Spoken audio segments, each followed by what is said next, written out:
Digital தங்கத்தை வாங்குபவர்களை SEBI எச்சரித்துள்ளது. Digital தங்கம் என்றால் என்ன, செபியின் எச்சரிக்கை என்ன என்பதை விவரிக்கிறார் சிறப்பு செய்தியாளர் சலீம். தங்க நகை வாங்குறதுல லேட்டஸ்ட் ட்ரெண்ட் டிஜிட்டல் கோல்டு என அழைக்கிறார்கள். டிஜி கோல்டு என்றும் அழைப்பார்கள். மொபைல் ஃபோனில் இருக்க பல்வேறு அப்ளிகேஷன்ஸில், அந்த ஆப்ஸில் நீங்கள் இதை பார்க்கலாம். ரொம்ப கிரெடிபிள் அப்ளிகேஷன்ஸு கூட அவங்க உள்ளே போய் மற்ற விவரங்கள், இந்த பணப்பரிவர்த்தனைகள்லாம் செய்கிற அந்த அப்ளிகேஷன்ஸில் கூட உள்ளே போனீங்கன்னா அங்கே ஒரு ஆப்ஷன் கொடுத்துருப்பாங்க டிஜி கோல்டு வாங்குவதற்கு. டிஜி கோல்டு என்றால் என்ன? முதல்ல தங்கம் அப்படிங்கிறது நம்ம எல்லாருக்கும் தெரியும். நம்ம ஒன்று தங்க கடையில் போய் அதை வாங்குவோம், அதை ஃபங்க்ஷனுக்கெல்லாம் பெண்கள் யூஸ் பண்ணுறாங்க. ரெண்டாவது, நம்ம கோல்டு காயின்ஸாகவும் முதலீட்டின் அடிப்படையில் கோல்டு பார்ஸாகவும் நாம் வாங்கி வைப்போம். இது தங்கம் இயல்பாக நாம் வாங்கக்கூடியது, கண்ணில் தெரியக்கூடியது, நாம் தொட்டு பார்க்கலாம், வீட்டில் வைக்கலாம் அல்லது வங்கி லாக்கரில் கொண்டு போய் வைக்கலாம். தேவையில்லை, நமக்கு பண தேவை இருக்குது அப்படின்னா தங்கத்தை நாம் விற்று பணம் பெறலாம். இது நம்ம கையால் தொட்டு பார்க்கும் தங்கம். டிஜிட்டல் தங்கத்தை, டிஜி கோல்டை கையால் தொட்டு பார்க்கலாம் முடியாதுங்க. உங்ககிட்ட காசு 10 ரூபா இருந்தால் கூட நீங்கள் கோல்டு வாங்கிக்கலாம். நிஜ கடையில் போய் 10 ரூபாய்க்கு கோல்டு கொடுன்னா என்ன சொல்லுவாங்க? அல்லது 100 ரூபா கொடுத்து கோல்டு வாங்கிட முடியுமா? ஆனால் டிஜி கோல்டு அப்படி கிடையாது. 100 ரூபா இருந்தாலும் 10 ரூபா இருந்தாலும் நீங்கள் அந்த காசை கொடுத்து அதற்கான தகுந்த கோல்டை உங்கள் பெயரில் ஒதுக்கி விடுவார்கள். அதில் நீங்கள் கண்ணெல்லாம் போய் பார்க்க முடியாது. அப்படி நீங்கள் டெய்லி 10 ரூபா கொடுத்து கொஞ்சமாக தங்கத்தை வாங்குறீங்க அப்படின்னா ஒரு கட்டத்தில் நீங்கள் அந்த பணத்தை திருப்பி எடுக்க ஆசைப்படுறீங்கன்னா அன்றைய தேதியில் தங்கத்தில் விலை என்னவோ அதை நீங்கள் எடுக்கலாம். இப்படித்தான் நமக்கு தெரிஞ்ச ஒருவர் 6000 ரூபா போட்டிருக்காரு.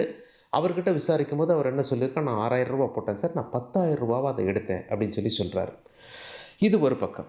செபி இப்போ என்ன சொல்லியிருக்காங்க அப்படின்னா, செபி என்பது ஒரு ஒழுங்குமுறை ஆணையம். எந்த ஒழுங்குமுறை ஆணையம்? Securities and exchange board of India, அதாவது பங்குச்சந்தை ஒழுங்குமுறை ஆணையம்.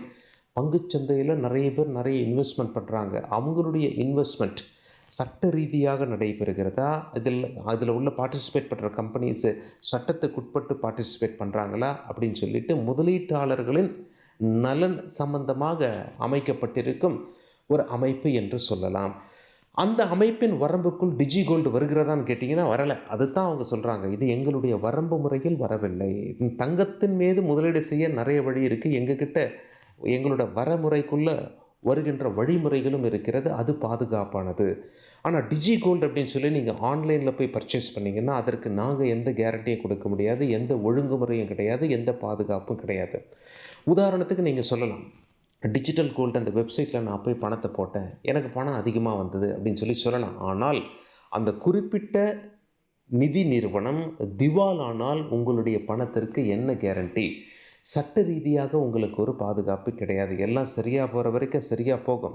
அவங்களுக்கே ஒரு நிதி நெருக்கடி வந்தால் உங்களுடைய முதலீடு என்ன ஆகுது என்ற கேள்வியும் இதில் எழுகிறது. அது மட்டும் இல்லை, ஒரு சில பேர் நிஜமான வெப்சைட் மாதிரியே இருக்கும், ஆனால் போலியாக இருக்கும். நிஜத்தின் போலவே அவர்கள் அதே பிராண்டு போலவே தயாரித்து மொபைல் செயலியில் நாம் டவுன்லோட் செஞ்சு அதில் கொண்டு போய் நாம் முதலீடு செஞ்சால் எல்லாம் போச்சு.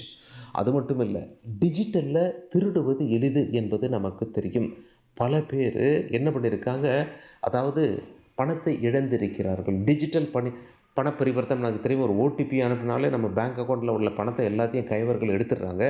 அதே போலத்தான் நான் தங்கம் டிஜி கோல்டு வாங்கி வச்சுருக்கோம்ல, அதையும் நிறைய பேர் திருடுவதற்கான அபாயமும் இருக்கிறது என்ற காரணத்தினால் இந்த எச்சரிக்கை இன்று பொதுமக்களுக்கு, குறிப்பாக தங்கத்தில் ஆர்வம் கொண்டவர்களுக்கு, இன்னும் குறிப்பாக டிஜிட்டல் தங்கம் வாங்குவதில் ஆர்வம் கொண்டவர்களுக்கு ஒரு எச்சரிக்கையாக ஒழுங்குமுறை ஆணையமான செபி அவர்களை எச்சரித்திருக்கிறார்கள். அதனால் இந்த மாதிரி முதலீடு செய்யும் பொழுது இது உங்களுடைய சொந்த ரிஸ்க் என்பதை நீங்கள் புரிந்து செயல்பட வேண்டும்.